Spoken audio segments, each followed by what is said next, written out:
Let me do the song that's a bouncy, bouncy thing, but I'm talking about death. Oh my God, that is so heartbreaking. If this person that she's been heartbroken over is the moon, then now she is seeing the sunrise. Oh God, that's really good. Oh.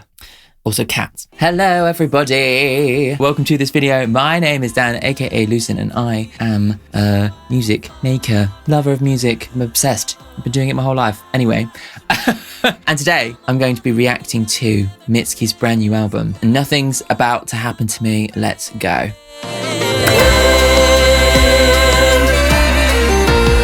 Hello everybody. I hope you're all having a lovely week. Happy Pokemon Day to those who celebrate.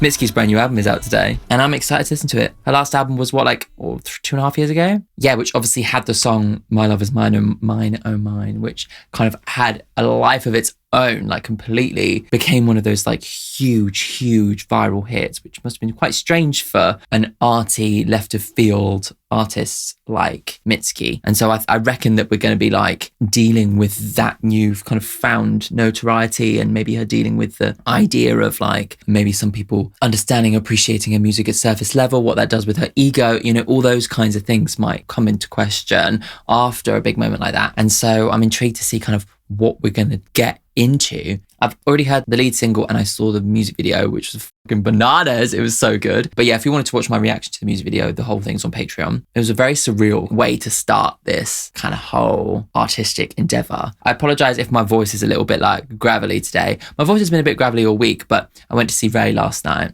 Phenomenal. But yeah, so my voice is a little bit like hoarse. Anyway, we're not here to talk about Ray. If you are new to this channel and you haven't yet subscribed, then make sure to subscribe to the channel. Do it now. Thank you. And if you're like a fan of my content and watched all my old MITSKI videos and you want more, then you should head over to Patreon, yay, where not only can you watch this video with absolutely no cuts in any of the songs or anything, but you can also get a whole host of bonus content, including a lot of reactions to slightly more left of center artists, you know, videos that might not necessarily find their audience on YouTube. The link's in the description. You can have a little look through what videos I have done before you choose to make any kind of financial contribution. And you don't even have to make any financial contribution. You can just follow on the free tier where you can read my weekly newsletter, which is cute. And like, if you want to join the £3 tier, then you can get access to my reactions to new music and music videos. That's the place where you can find my reaction to MITSKI's music video for Where's My Phone. But there's also a whole host of other kinds of bonus content, including like reactions to live performances, but also like opinion pieces. Like I've done opinion pieces on the Super Bowl and the Grammys and Wuthering Heights, the movie, how Charlie XCX's album plays into the movie. Yeah, so there's like a whole like range of content on there. It's kind of broader than just reactions. It's the albums that are on the £7 tier, and then the upwards tiers are request tiers, and all of the requests go on the Patreon as well. So there's like loads and loads of bonus content, and they pick some fabulous albums. Like I've been doing a lot of Japanese breakfast and I've just absolutely adored those albums. So yeah, so there's bloody loads and loads of content on there. So yeah, make sure to head over. And if you're watching this on YouTube, actually and Patreon, make sure to leave your top 5 songs in the comment section for me, because that's something that, you know, everybody loves to do on the channel. And I like to go through them and see what everybody's favorite songs are, see if they compare to mine. Cool, right, let's do it. To find me, oh baby. Whenever I get on a microphone, I just have to sing. It's like an affliction that I will have to deal with my whole life. I love karaoke, if you could tell. Enough chatting. Let's do this. First song is called In a Lake. Let's go. Oh, hello. A banjo? I quite like how kind of floaty her voice is. Gets written up in your place. Okay. Get away from your first love, 'cause anyone you can get close to smells like your first time around. Oh wow. But in a lake you can backstroke forever. The sky before you. I love the kind of context. You know, we are there in the hills with the banjo. Some days you just go the long way to stay off of memory lane. Oh, what a lyric. Wow. think you bad people act worse. All those strings there. Pinpoint beauty. Gorge. But in a I love how soft everything is. That's so gorgeous. It's giving me chills. and the dark behind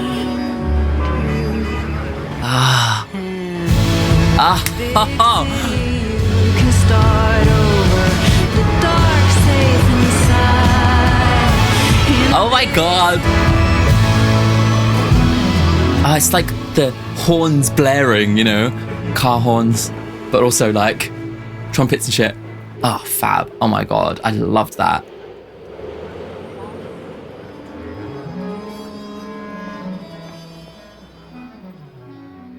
I love that. That is such an interesting way for that song to end. It almost kind of like gave almost like noir-ish sound, just like right at the end, that kind of New Yorky kind of 20s, like, I'm going to have a cigar and I'm going to solve this mystery kind of sound, like right at the end, which was so intriguing. It almost ends on a question. I bloody love that song. Not only did she sound so gorgeously, like very legato, very open, very relaxed, like beautifully sung. I loved the way the sound design evolved as we went through. For like a lot of the song we have, this one was like countryside. It was like an accordion and like a banjo, as if she's like sat on a pontoon, hazy, sun-drenched America, maybe like in the mountains, like with this like big lake. It reminds me of stuff like Ozark, but obviously not all the drama, but the context, the kind of like the communities and stuff like around the lake kind of gave me that kind of very small town kind of feeling. But interesting that she was saying actually maybe she's leaving the small town because she's so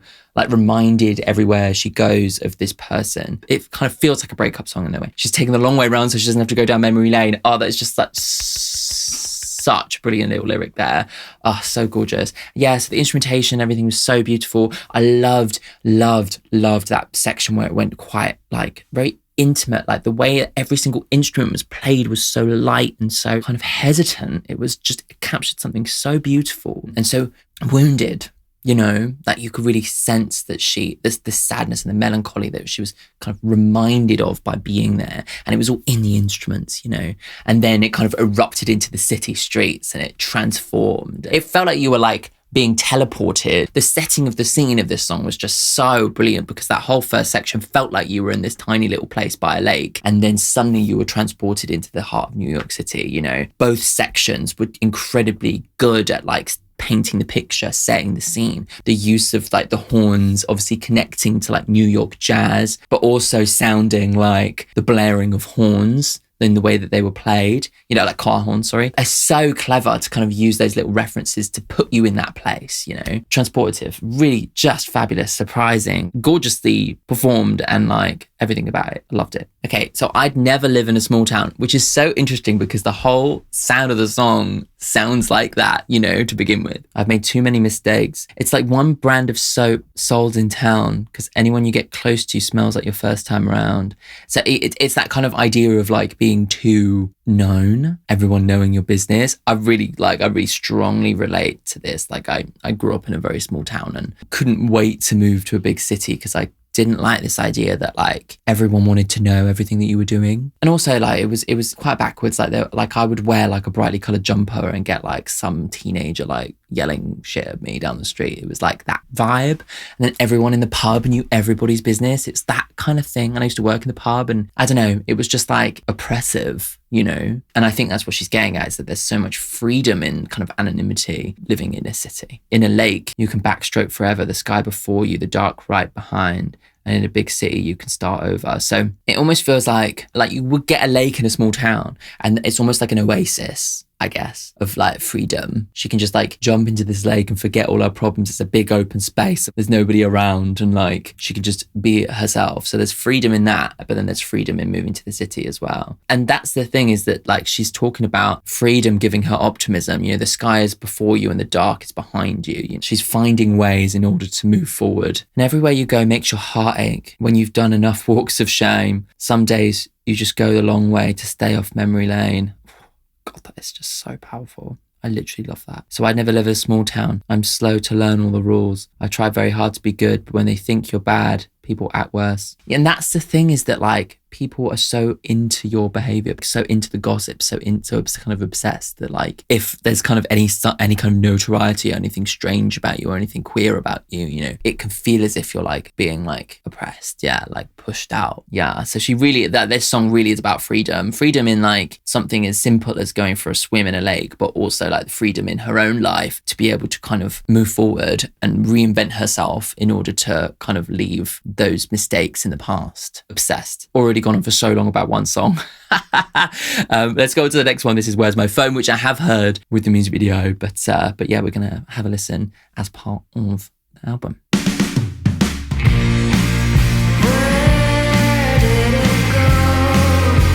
This one does feel like more typical Mitski for me compared to the first song. Like this one reminds me of like, is it Washing Machine Heart? Is that the song that sounds a bit like this?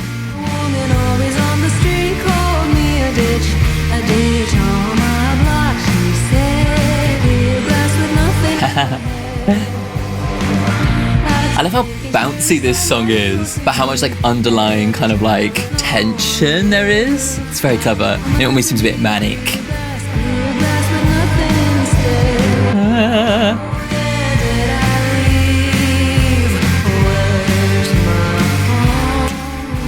She really captures this like energy of being like half switched off in this song. Like you're like obsessed with your phone, you know? It's like, you know.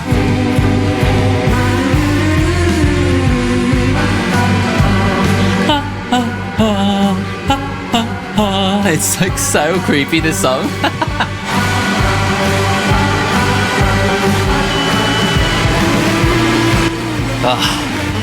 This song is so cool, like.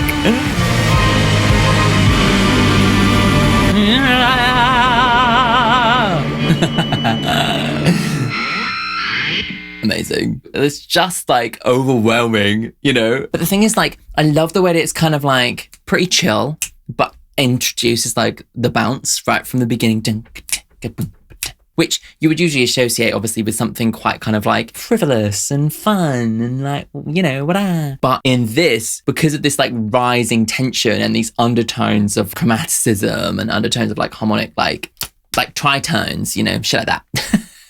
I know music theory, I promise. Like all of that kind of harmonic dissonance underneath that bounciness just creates this like whirlwind of like insanity, you know, really starts to feel that way. It really starts to feel unhinged. And the vocal stylings of it, you know, she sounds quite kind of like out of it as she's singing it. That also kind of leans into that kind of unhinged kind of quality. The kind of laughing almost like, but it's like a choir of people, like a choir of ghosts or like something like laughing at her. Obviously the level of distortion that then overtakes the song really just sends it flying off the bloody wagon into something truly unhinged. It's just like so clever in the storytelling. I feel like this is something that I speak about a lot with Mitski and like other artists like her, like Björk as well. It's storytelling through the combination of sound design and harmony. And this song just like paints that so brilliantly. And I love the idea that she's kind of connecting it to our like phone obsession and the way that that can feel quite manic. I wonder, actually, I was thinking when I was chatting in the beginning of the video, I was thinking about like maybe her relationship to her phone has changed because of the success of My Life Is Mine or Mine. It's an addictive thing. I know it, obviously, like I'm a content creator. I very much know phone addiction and have had to like put things in place because, you know, when a TikTok is doing well or when a YouTube video is doing well, it is very easy to seek out that dopamine and to just check the numbers, just to watch the numbers go up. You know, when I first started the channel, I was finding myself actually having periods of like anxiety when my videos weren't getting numbers, but it was purely just like when my first kind of few videos started doing well, I was literally watching the videos every single day. And so I had to like draw a line. I started putting timers on my like YouTube apps and stuff so I wasn't checking. And I wonder whether maybe that has kind of fed into Mitski's writing on this song. That idea that like she has a viral hit and is like constantly looking at the streams and constantly looking at the, you know, maybe like the interaction on TikTok and stuff, and she's addicted to her phone, you know. That would make a lot of sense in my opinion. Where did it go? Where's my phone? Where's my phone? Where did I leave? Where did I go? I love that idea that she's lost her phone and she's lost herself. A woman always on the street called me a ditch on my block. I wonder whether she actually said ditch. I just want my mind to be a clear glass with nothing in my head. It's almost like escaping the real world into your phone, into the clear glass. I keep thinking, surely somebody will save me. At every turn I learn that no one will. Yeah, so it is like an idea of her like escaping into her phone from real life, you know. If night is like you punch a hole in tomorrow, I would fuck that whole night long. Wow. Wait, wasn't there like lyrics in My Love, Mine or Mine about the moon? Yeah, moon, a hole of light. Yeah. So I wonder whether maybe that's a reference to My Love, Mine or Mine and the way that it's gone viral and her addiction to checking that song, right? To checking the streams. Also, the way that she censors herself on that song is really powerful considering the level of censorship that we have online through apps like TikTok and stuff. The rise of censorship, it's become the new censoring of the news, like in, you know, fascist old times, you know. In America now, it's just censoring social media to control the population instead. I will float until my mind is like clear wax melted in the dome. I guess there's an idea of like almost like the addiction to social media, the smooth brain situation, you know, the way that like TikToks and Reels and everything are kind of eroding our, you know, not only our attention spans, but also like our ability to take in complex information, you know. We need everything fed to us instantaneously in the most obvious way. So it's almost like she's playing into that. She's like, I need that. I need my fucking brain to be smooth brain shit. I can't deal with life, you know? What a powerful, powerful song. Like, and like so much complexity, not only linking into the way that we all deal with our phones, but also her own personal journey, I think, with like the success of My Love, Mine or Mine. Oh my God. Right. Next one, this is Cats, which is obviously going to be a favourite song of mine because I love cats. I love every kind of cat. I just want to hug them all, but I can't hug every cat. Anyone knows that reference? You are as old as I am. Let's go. We're back in a little bit of a country adjacent sound.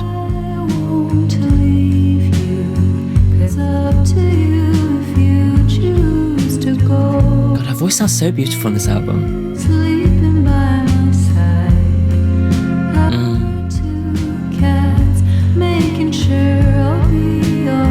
Aww, that's so nice.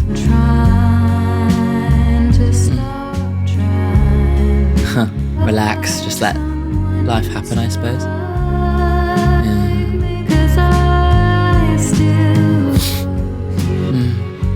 Oh.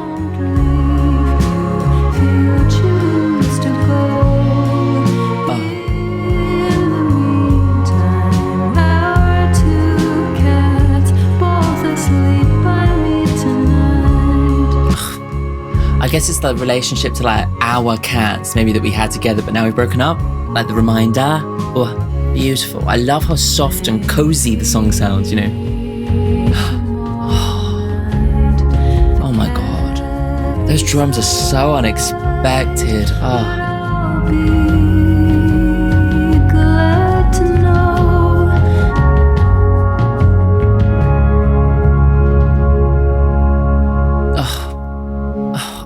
I love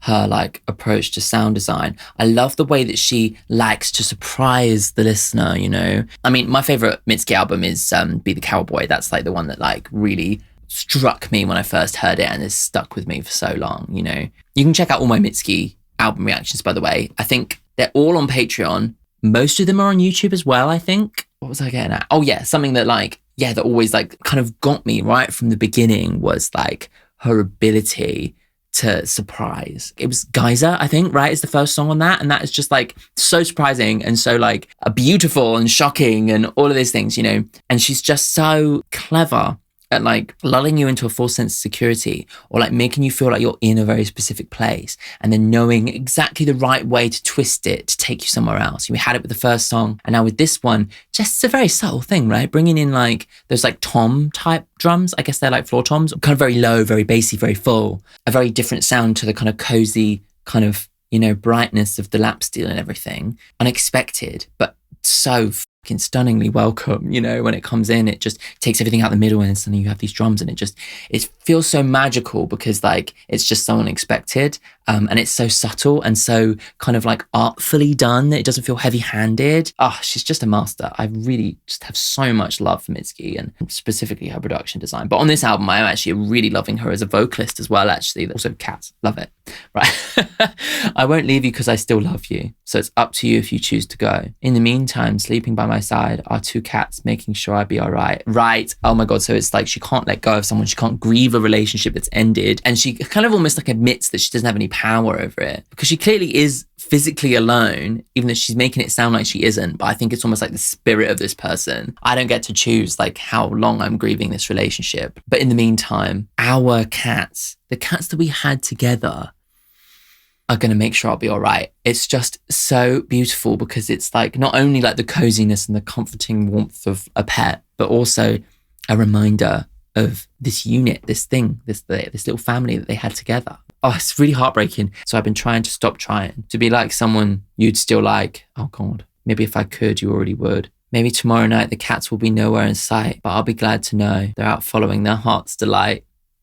Oh, I love that. That's so lovely. People who are cat people get it. Cats will have their own agenda. You know, they're not like dependent on you. I've always been a cat person because when the cat chooses to come and comfort you, it's special. You know, the purring as well is a very necessary thing for me. I mean, I absolutely love my parents' dog. I am absolutely obsessed with my parents' dog. She is a delight. But in general, I'm like every single cat I see, I'm obsessed. I literally love cats so much.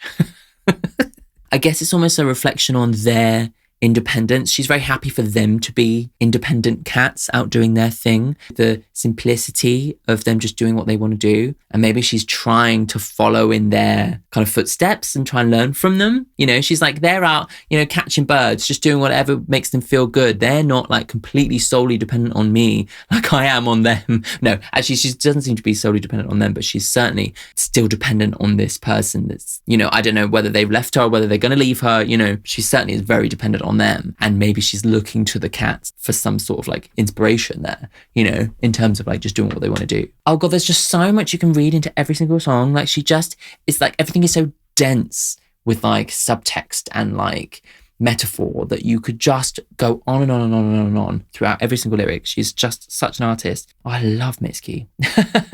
Let me know if there's anything you think of in terms of your own interpretation that like adds to mine, because I love reading through everybody's comments because it always adds like such an extra layer and brings like such an extra kind of like understanding for me as well. I know that like a lot of people watch my videos to get another perspective and another understanding of the albums they love, but like I get so much understanding from reading your comments. So yeah, please let me know any of your thoughts, feelings, theories, any metaphors you've spotted, love of cats, all of the above. Right, cool. Let's go on to the next one. This is If I Leave. Ooh. Hello. Okay, we're in 3/4. If I leave, somebody else will love you. Oh. Nobody else could forgive me quite as often as you. Jesus, wow. And none of my friends know, none of my colleagues know. It's like a secret of their relationship not working. But nobody else could see me quite as Wow. Oh. as you. I've let only you know. Oh. Oh. Oh yeah. No light at the end of the tunnel. How could I Wow. But who else could love me quite as kindly as you? God, it's that fear of starting all over again, you know? Christ.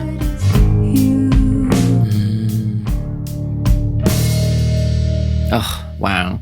Oh, something I thought about there. I feel like the theme that is really coming up for every single song so far is this idea of dependence, depending on your phone, depending on your cats and your partner who's looking to leave you. And here, yeah, that continues that, you know, like if I leave, like what will I have? Like no one's going to love me in the same way that you loved me. I can't risk it. And yet there is something in her that's like, I need to leave. But yeah, like her need for people and things outside of herself seems to be quite an interesting thing that she seems to be digging into. Yeah, I still don't know why it's called Nothing's About to Happen to Me. It's not like nothing is happening to me right now. It's like nothing's going to happen to me. Maybe it's that like telling herself that if she does leave, she's going to be okay. Maybe that's kind of the theme. I don't know. If I leave, somebody else will love you, but nobody else could forgive me quite as often as you. Jeez. That's such a kind of like sad thing to ponder, like this idea that she's had to be forgiven that many times. For what? Like, do you know what I mean? Like, this is a very negative view of herself, you know? No one on this street knows, no one in this mall knows, no one in this bar knows, and none of my friends know, surely none of my colleagues, nor do my family. If I leave, someone else will find you, but nobody else could see me quite as clearly as you. There's this pure level of intimacy and trust that she's put in this person. There's like stuff about her that only this person knows. She seems to be the kind of person that letting people in is not an easy thing for her. Like it's quite a lot of work for her to really truly open up and be vulnerable with people. And you can hear that throughout this song. Nobody can measure up to the way in which you've loved me. Oh God. How I ride through a tunnel and it's dark the whole way. I ride through a tunnel, it's been dark the whole way. I guess that's like no light at the end of the tunnel, I guess is like.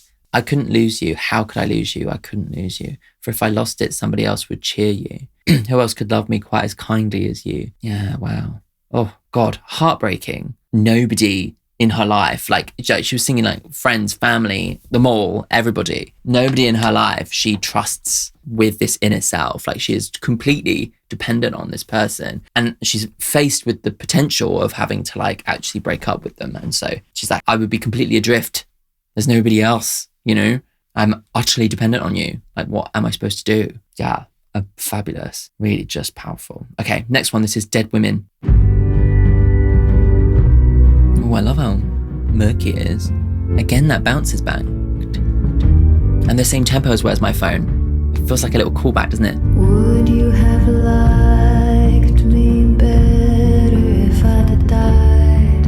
So you could tell my story the way it ought to be. Wow.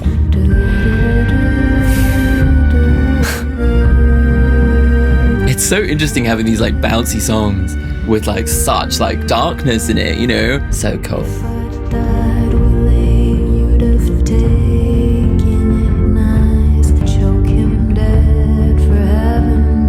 Oh my God. Christ. Stabbed me 27 times. She gave her life so we could have her in our dreams. Gave her life. Oh my God. It's like glorifying death, you know? Wow. Oh, cool. Again, like another evolution late into the song. Like, she's so fab at that.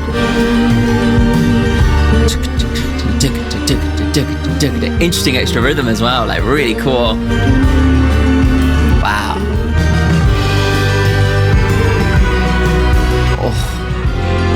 Oh.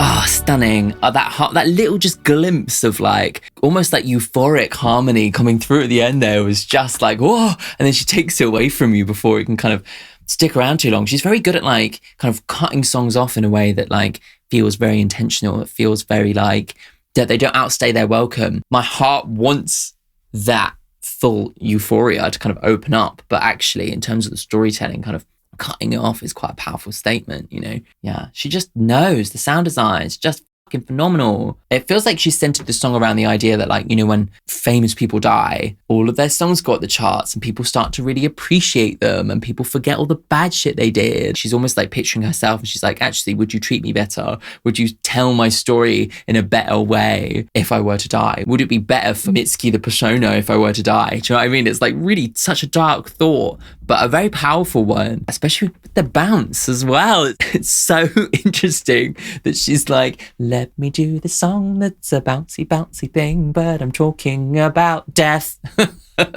You know? Would you have liked me better if I died so you could tell my story the way it ought to be? You can find my parents and ask to see my things. Rifle through it all, fill in the blanks with what you need. Do, do, do, do, do, do, do, do, do.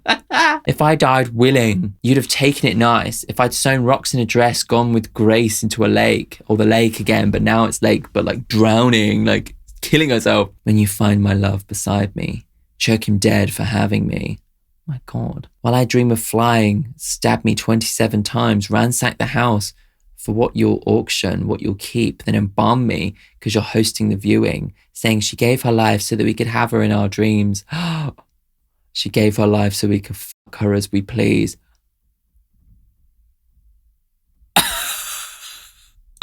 Oh my God. This is like really fucking dark.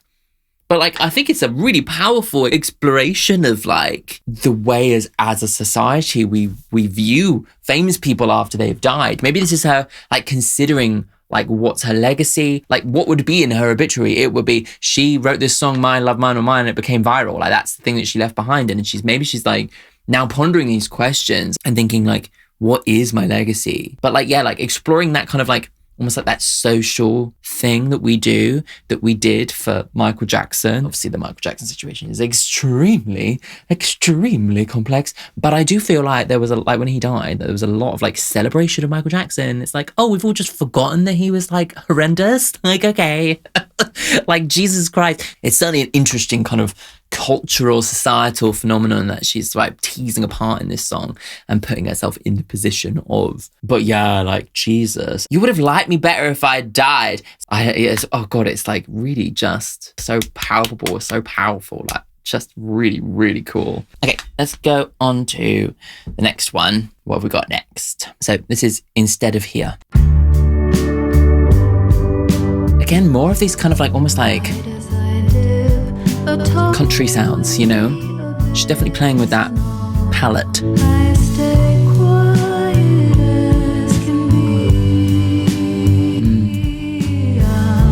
Okay, hiding.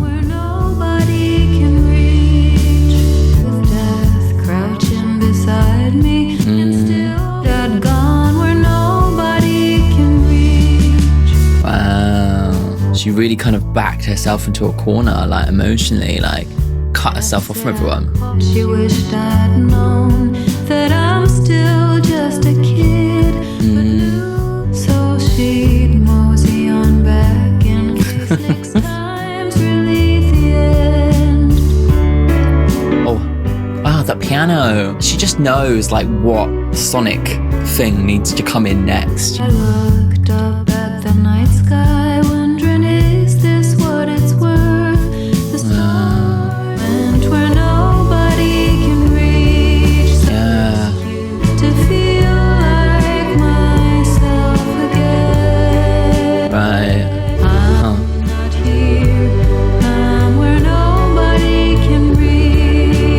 I wonder whether this like her songwriting process is like cutting herself off and like kind of going through everything, you know?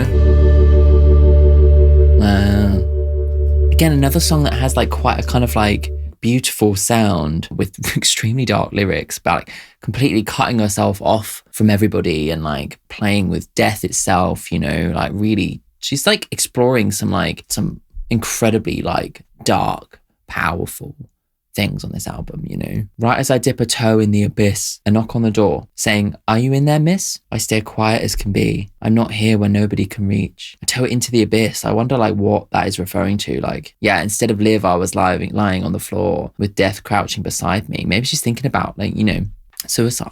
I wonder whether those thoughts creeping in. Certainly she's in that kind of place, right? Still I got up for more, saying I'm done after this. And to think I did believe it, I'd gone where nobody can reach. It's almost like she's looking back at that time and thinking, wow, I really did actually cut myself off so bad that when the bad stuff does happen, I'm completely alone. Nobody can even get to me. And in that place is which I'm like contemplating some really, really, really dark stuff, you know? Yeah. Death said I'd called, not knowing that I did. She said she wished I'd known that I'm just a kid. I knew I would call again. So she'd mosey on back in case next time's really the end. Wow, yeah. Jeez. It's like, I know that, you know, at some point she's going to come around and it's going to be the real thing, but not right now. You know, she's really brushing with it. Instead of love, he said, lie down in the dirt. I looked up at the night sky wondering, is this what it's worth? The stars never answered back. I wonder whether the night sky, every time she mentions it is referencing this person that she was in love with. If we think about My Love, Mine or Mine maybe being like the metaphor for her romance and the moon and everything, you know. Instead of love, he said, lay down in the dirt. He kind of like turned her away and now she's lying in the dirt hoping to find answers in the night sky, but he's not there. He's not giving it to her, you know.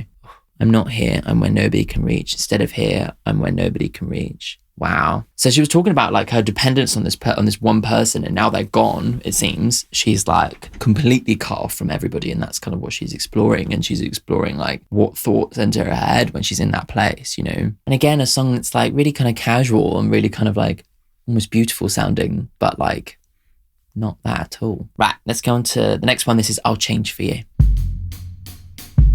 Oh, I like that rhythm. How do I let our love die? Oh, wow. When you're the only Oh, keeper. oh my God, her voice just sounds so gorgeous. Oh, the only other keeper of my most precious memories. Oh my God, the things that we shared together are the most precious things I've ever had. Like, oh, me. Oh God. I can call you back. Oh, that chord there is just stunning.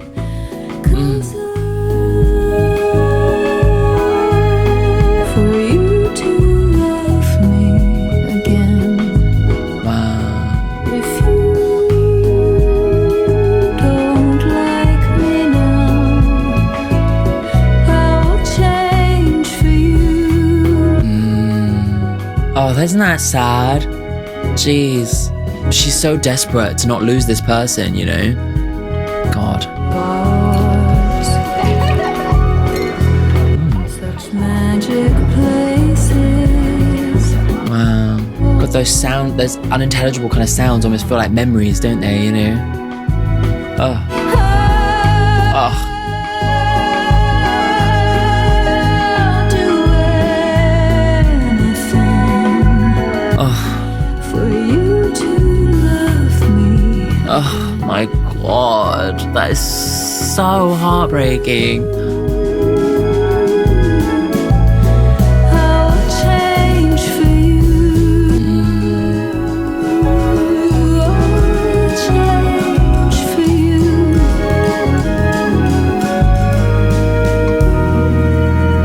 Wow. Oh God, stunning. Wow. Oh God, that's so sad, but so just, oh my God, the sound design on that one, oh, just kills me. The light touch, you know, we have the bass, you have the strings, you have these like gorgeous, like kind of like knocky kind of sounding percussive elements. That's it. There's a lot of kind of space in the track so that when these other things come in, they fill in that space. When we had that kind of like real world sample stuff, I don't know exactly, you couldn't really tell exactly where it was, but it sounds like a memory, you know, it kind of slotted right into that space that was already in the mix. And it was just like, oh God, so well done. Her vocal performance on that, just like, oh, stunning. It sounds like her voice is like much more relaxed and open, and like, maybe you can hear it maturing because she's getting slightly older. I don't know. There's just something about her voice that seems to be like more beautiful in its sound. Oh my God, how heartbreaking just to hear like so plainly someone so desperate just saying, you know, I would literally do anything so that you would love me like you once did. You know, you don't love me like I am now, so I'll change, you know? Oh God, it's so heartbreaking. How do I let our love die when you're the only other keeper of my most precious memories? That is just a phenomenal lyric. My God. I've never heard anyone put it like that before. you know? Oh, she's so amazing at like seeing things in a very specific way and putting it through the lyrics in a way that it's immediately understandable and yet something that you've never heard. It's like miraculous, you know? Because I'll do anything for you to love me again. If you don't like me now, I will change for you. Bars, such magic places. You can be with other people without having anyone at all. But now they say they're closing. So I'm loitering outside, watching all the cars passing by like a kid waiting for my ride. More context here. She's gotten drunk. She's gone to a bar on her own. And it's that thing of being surrounded by people who are all like having a good time, and maybe they all like people know each other, and she's completely alone and yet surrounded by people. And she's calling this person just to say, look, I will do anything for you. I will change myself so that you don't leave me. Just phenomenal. Absolutely. Oh my God, that was just stunning. Right, next one. This is Rules. 1, 2, 1, 2, 1, 2, 3, 1, 2, 3. Counting. It's like she's testing the microphone. 1, 2, 1, 2. I'll be dressed like your best idea. Number 2. Okay. Number 4. I'm nobody's anyone anymore. Again, more of this like small town country, interesting sound. I'll have a new haircut. I will be somebody else. Again with the bounciness as well. Like there's almost like a dry kind of sarcasm to, wow, to that difference between the bounciness and what the lyrics are actually about, you know. Huh. It's so intriguing to me, like the contradiction between what she's singing about and how the song sounds, you know? It almost sounds like it could be like the kind of music... I'll finish my thought in a minute. 1, 2, 3, 4, 5. 1, 2, Counting off my rules. 4, 5, 6, 7, 8,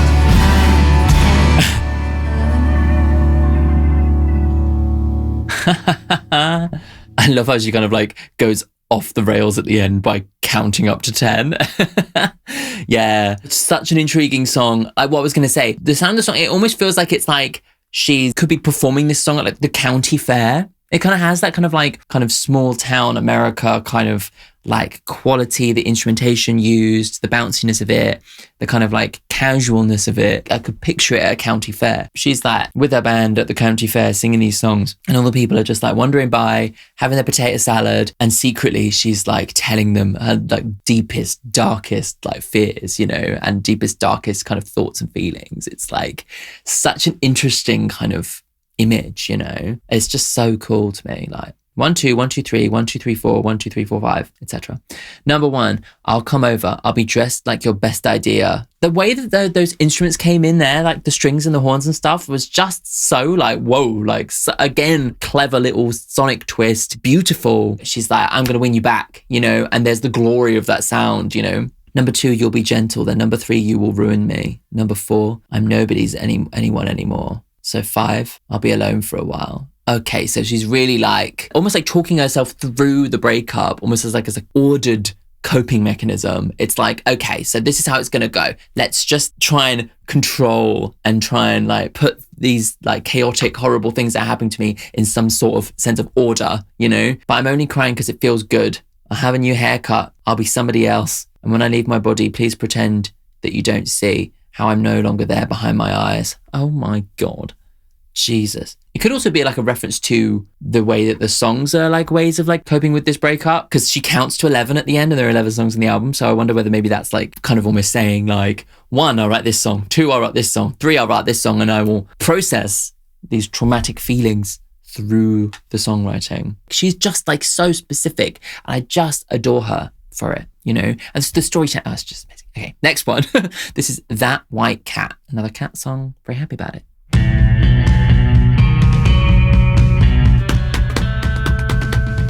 She certainly lent more into like the country and western style sounds, doesn't she? Love the drums. Cat.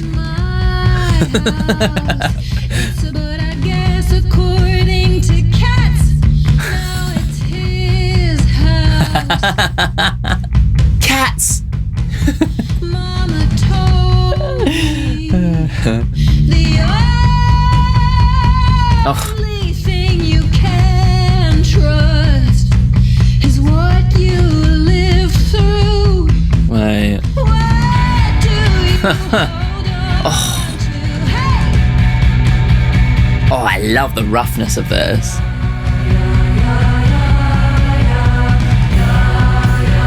These backing vocals are kind of beautiful, but also slightly foreboding, you know. Gorgeous, though. Yeah. Gotta go to work to pay for that cat's house. For the other family of possums. This looks like an abandoned house. It's the vibe, hey. To eat those bugs so that white cat can kill the bird. Oh, What do you wow. hold on to? Hey! What do you hold on to? I love that it almost kind of has this, yeah, like this almost like Western like feeling to it in that guitar, like.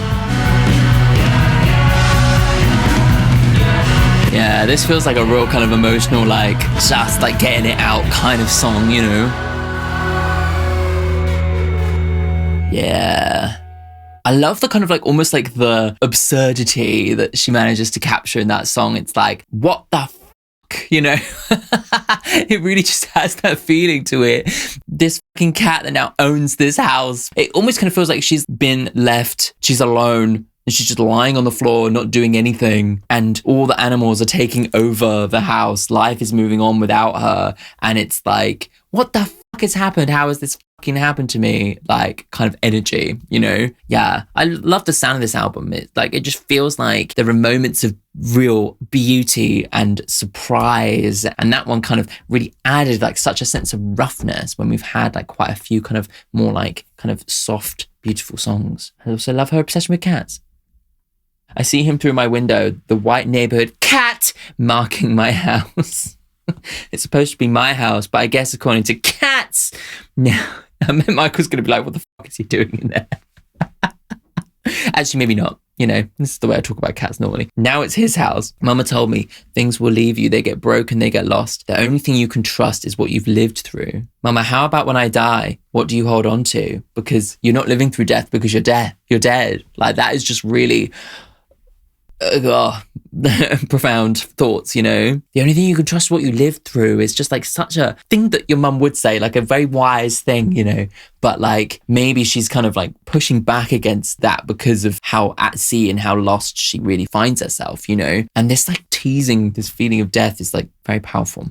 Gotta go to work to pay for that cat's house. To pay for that cat's house, for the family of possums, for the bugs who drink my blood and the birds who eat those bugs so that white cat can kill the birds. What do you hold on to? It's almost like the whole world is collapsing around her and she has nothing to hold on to, but like she's being reclaimed by the animals of the world because she's just destitute. You know, again, she's talking about the way that kind of animals go about their lives without all these like debilitating feelings going on in their head, you know, and a cat's never going to like lie on the floor and like be heartbroken and think it wants to die because it can't carry on without its partner. The cat just goes on and pisses on a house and claims it's new territory, you know. I just love the roughness in the lyrics. I love the roughness in the sound of the song, like the way that the lyrics are kind of, yeah, like about a cat pissing on a house and marking its territory, you know. It's like, I don't know, there's a griminess, the blood and the grit and the dirt, you know, it's just, yeah. Oh, she's just such a great artist. As soon as you get into those little details, you just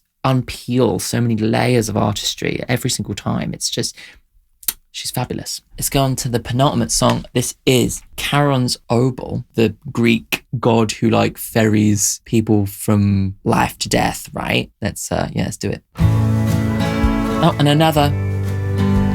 I love the little ditty. To have the most horrendously sad and depressing lyrics ever shot. The dogs gathered around her house. Oh my god. Oh. Her heart was like Those. Oh god, that's so beautiful. memories bathed in the moonlight for a while. The owned by the girls who died.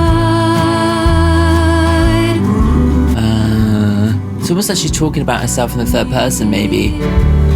Keeping vigil. The vocals on this, the harmonies, oh God. Feeding all the hounds at God, there's a lot of like focus on this house, you know, like, I suppose it's a symbol, oh wow. Gorgeous. It's a symbol of their relationship together, right? You know, and a reminder of how alone she is. God, such fascinating, interesting choices in like, oh my God, sound and harmony. Like, it's so beautiful. on her first night of her new house. Right. Maybe it's like the old me is dead. That's kind of the thing. She almost was one of the girls who died to start a new life. Right, yeah, okay. Be the token coin in its mouth. Yeah. Put the coin in the mouth of the person who's died so they can pay the ferryman, you know. Feeding all the hounds at its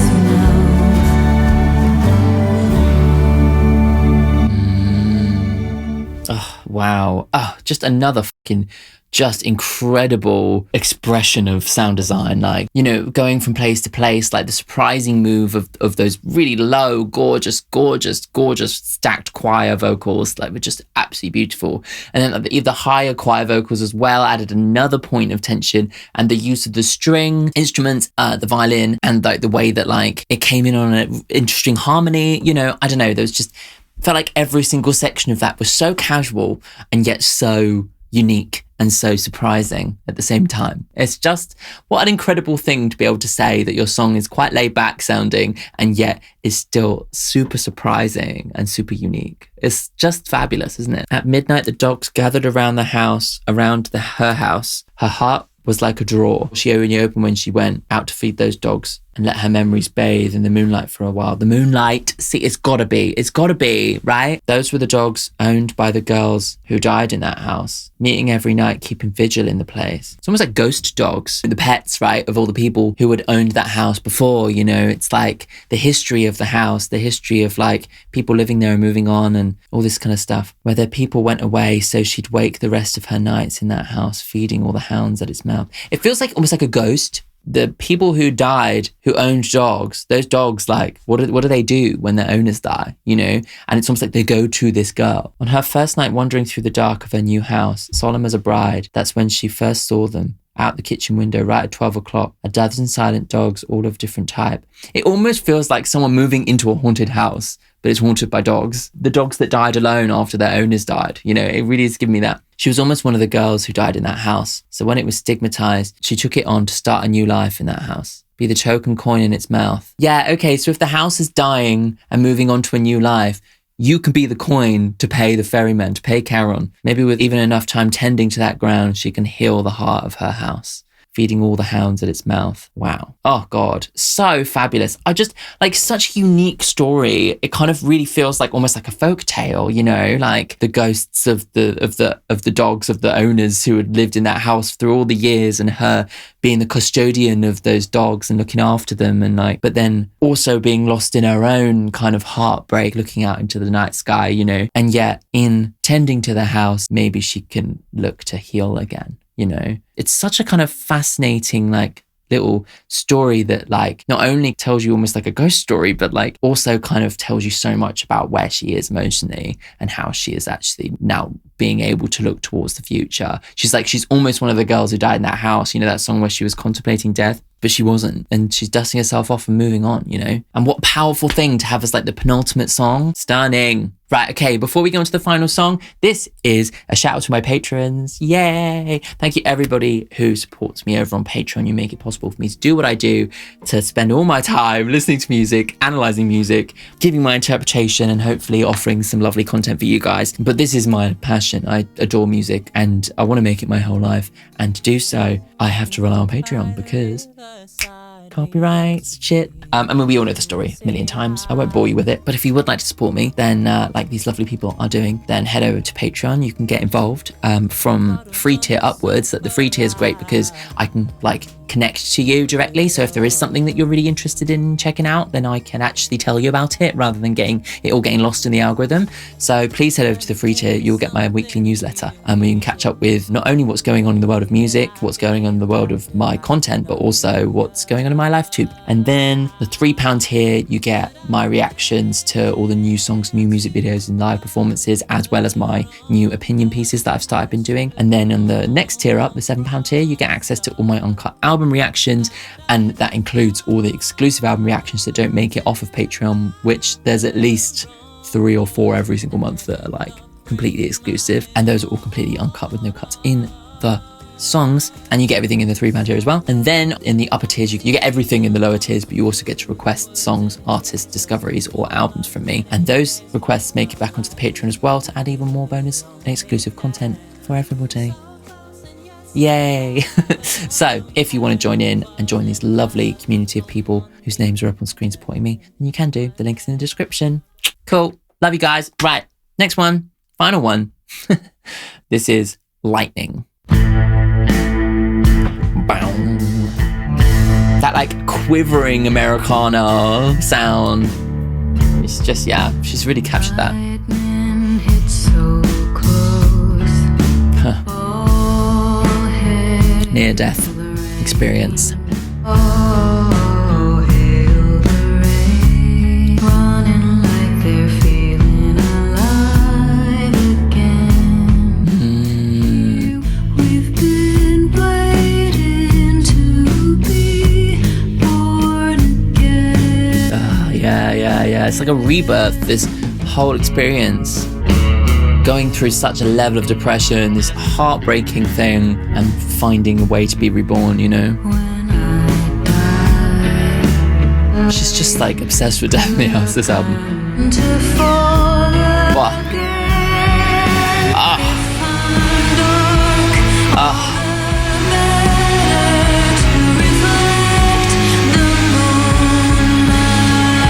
Oh god, full body chills.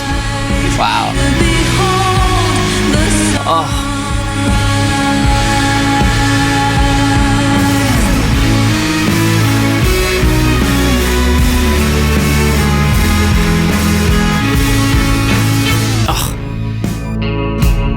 Christ.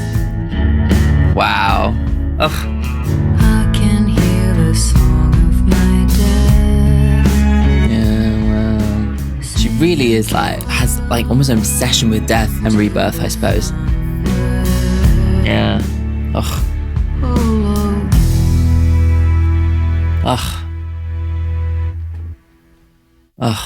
Really powerful way to end it. Just like that eruption in the middle of the song felt like such like an emotional kind of like exodus. It's like I'm letting it all out now. You know, you will not hold on to me any longer.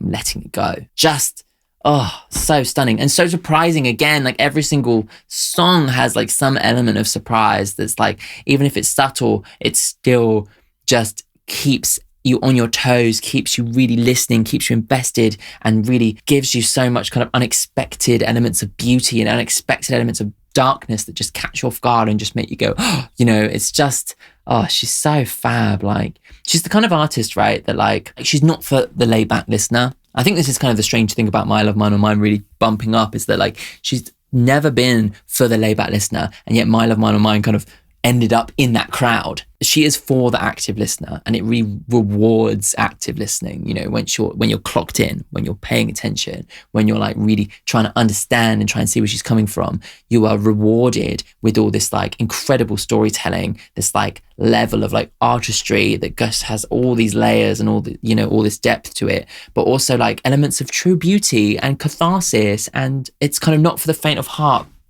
But like us who listen to this kind of music get so much out of it that it's just like so powerful. And I'm so glad that artists like her still can find success and actually are successful enough that they can live off of it. Anyway, that's what I think. Lightning hits so close, sounded like a big tin can.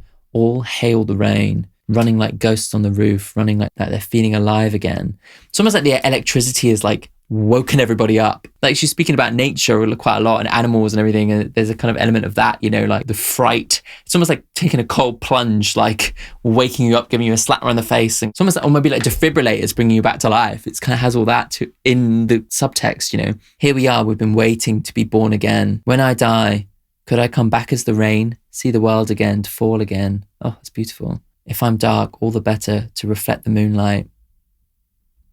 If I mourn, all the better to behold the sunrise. Oh, God. Oh, my God. If this person that she's been heartbroken over is the moon, then now she is seeing the sunrise. Oh, God, that's really good. Oh, wow.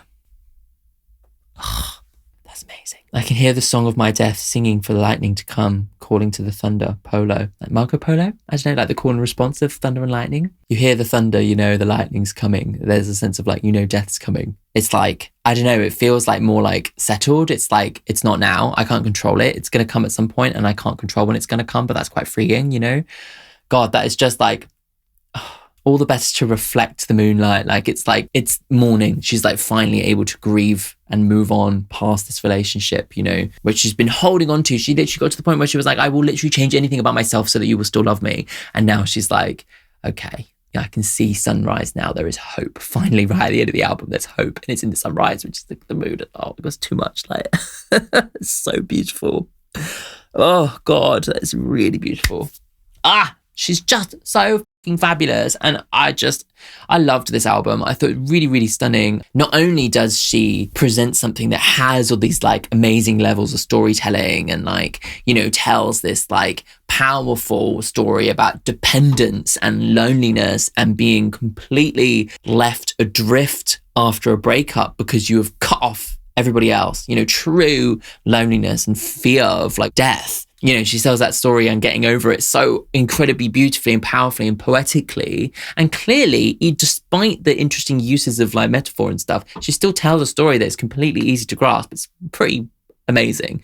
But on top of all that, like my enjoyment of the songs was moment to moment to moment. I was just constantly kept engaged. I was constantly surprised, and I was constantly just bowled over by the surprising level of beauty that would just kind of come out of nowhere in these little pockets, you know? Yeah, she really knows how a listener is going to listen to the song and therefore can predict where they will be and surprise them. And that is just mastery. It's, you know, it's beyond talent. It's like mastering songcraft in that way. And I just felt swept up throughout every single song. It's just absolutely wonderful. Just obsessed. Really stunning. And I can't wait to kind of listen to this album more, let it grow on me and see how it develops. Yeah. What I've actually started doing on Patreon, another type of video I started doing on Patreon is like talking about what I've been listening to and like how it's evolved with me as I've listened to it. So make sure to clock in on Patreon next month to kind of see how I'm getting on with this album and see if I'm still obsessed, whether I've fallen off, whether I've like it's become my favorite one. Yeah.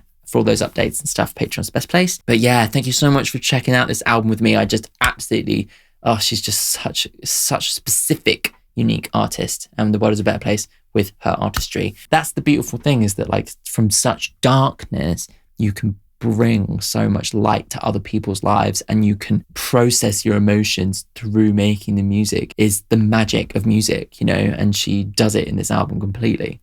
Also Cats, my favourite song on this album. There's a few songs that could have been. I loved In a Lake. I loved Cats, obviously. But I think my favourite song ended up being I'll Change For You. Just the depths of despair, almost this like pathetic image that she paints of herself is stark, powerful. But the sound of the song was just so gorgeous and beautiful and unexpected. Yeah, that kind of sums up so much of like her writing process on this album. Really stunning. Yeah, let me know what your top 5 favorite songs are in the comments. I really would love to read through them all. If you want to check out all my other MITSKI reactions, the playlist is here. If you want to check out the Patreon, the playlist is here.